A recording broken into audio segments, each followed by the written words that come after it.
नमस्कार। देखिए, साल 2026 की शुरुआत हो रही है और वो भी एक बहुत ही खास, बहुत ही शक्तिशाली दिन के साथ।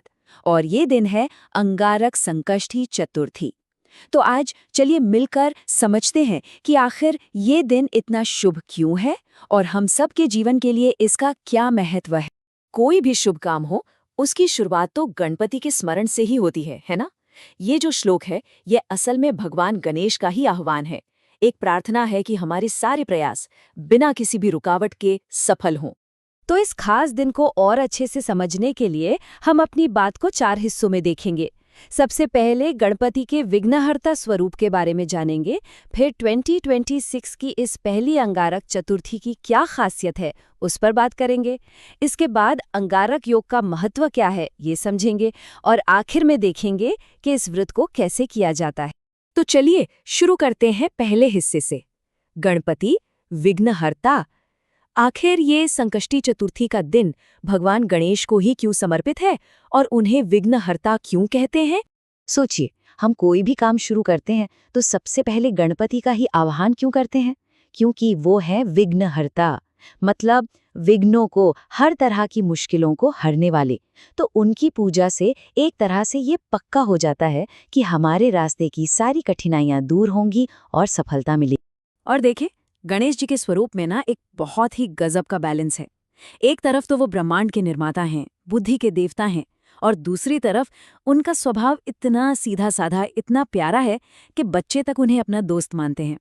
वो शक्तिशाली तो बहुत हैं, पर उनमें क्रोध नहीं है। और शायद यही वो बात है जो उन्हें हर भक्त के दिल के इतना करीब ले आती है। तो अब गणपति के इस प्यारे स्वरूप को समझने के बाद आगे बढ़ते हैं अपने दूसरे हिस्से की तरफ। 2026 की पहली अंगारक चतुर्थी। देखते हैं कि क्या है इसमें इतना खास। तो ये खास दिन आ कब रहा है? ये तारीख नोट कर लीजिए। साल 2026 की पहली संकष्टी चतुर्थी पड़ रही है मंगलवार 6 जनवरी को। और यही मंगलवार का दिन, यही तो सारी बात है। क्योंकि जब भी संकष्टी चतुर्थी मंगलवार को आती है ना, तो एक बहुत ही रेयर, बहुत ही शुभ संयोग बनता है। इसे कहते हैं अंगारक योग। और बस यही योग इस दिन की अहमियत को कई गुना, मतलब कई गुना बढ़ा देता है। तो अब आते हैं तीसरे हिस्से पर, अंगारकी योग का महत्व। लेकिन सवाल ये है कि ये अंगारकी नाम आया कहाँ से और इस संयोग की इतनी मान्यता क्यों है? चलिए इसी को समझते हैं। तो देखिए, इस नाम के पीछे और इसके इतने महत्व के पीछे ना एक बड़ी ही दिलचस्प कहानी है। और ये कहानी जुड़ी है अंगारक से, यानी कि मंगल ग्रह से। कहानी कुछ यूं है कि अंगारक, जिन्हें हम मंगल ग्रह भी कहते हैं, वो भगवान गणेश के बहुत बड़े भक्त थे। उन्होंने ऋषि भारद्वाज से गणेश मंत्र लिया और फिर गणपति को खुश करने के लिए इतनी इतनी कठोर तपस्या की कि खुद भगवान गणेश को उनकी सुध लेनी पड़ी। और फिर अंगारक की भक्ति देखकर गणपति बप्पा इतने खुश हुए कि उन्होंने अंगारक को दर्शन दिए और एक बहुत ही अद्भुत वरदान भी दिया। उन्होंने कहा, आज से जो भी चतुर्थी मंगलवार को पड़ेगी, वो तुम्हारे नाम से, यानी अंगारकी चतुर्थी के नाम से जानी जाएगी। बस उसी दिन से उनका नाम हमेशा हमेशा के लिए इस खास दिन के साथ जुड़ गया। तो इसीलिए इस व्रत को रखने के पीछे भक्तों की यही कामना होती है कि उन्हें भी वही आशीर्वाद मिले।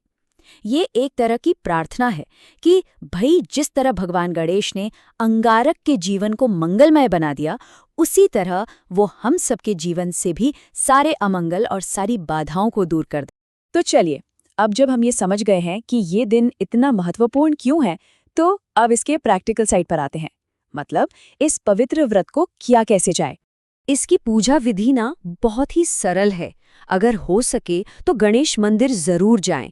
गणपति को उनकी पसंदीदा चीजें चढ़ाएं, जैसे कि लाल जासवंत का फूल, मोदक या लड्डू का भोग, और हाँ, सबसे जरूरी दूर्वा घास। और इन सब के साथ साथ मन ही मन गणेश मंत्र का जाप भी करते रहें। इन सब चीजों में से दूर्वा घास का महत्व बहुत ही खास है। ऐसा माना जाता है कि गणेश पूजा में 21 दूर्वा का एक बंडल चढ़ाना बहुत जरूरी है। कहते हैं कि इसके बिना पूजा को अधूरा माना जाता है और उसका पूरा फल नहीं मिल पाता। और मंत्र कौन सा? सबसे सरल और शक्तिशाली मंत्र है ओम गम गणपतये नमः। इस मंत्र का जाप करना बहुत ही फलदायी होता है। वैसे तो इसे 108 बार जपने के लिए कहा जाता है, पर ये पूरी तरह श्रद्धा और क्षमता पर है। जितना हो सके उतना करें। और जो लोग अपनी भक्ति को, अपनी साधना को और भी गहरा करना चाहते हैं, वो गणपति अथर्वशीर्ष या फिर संकटनाशन गणेशपति स्तोत्र का पाठ भी कर सकते हैं। ये भी बहुत शुभ माना जाता है। तो चलिए इसी मंगल कामना के साथ आज की बात को यहीं समाप्त करते हैं। गणपति बप्पा मोरया, मंगल मूर्ति मोरया। उम्मीद है कि ये आने वाली अंगार की चतुर्थी हम सब के जीवन में ढेर सारा सुख, समृद्धि और सफलता लेकर आए।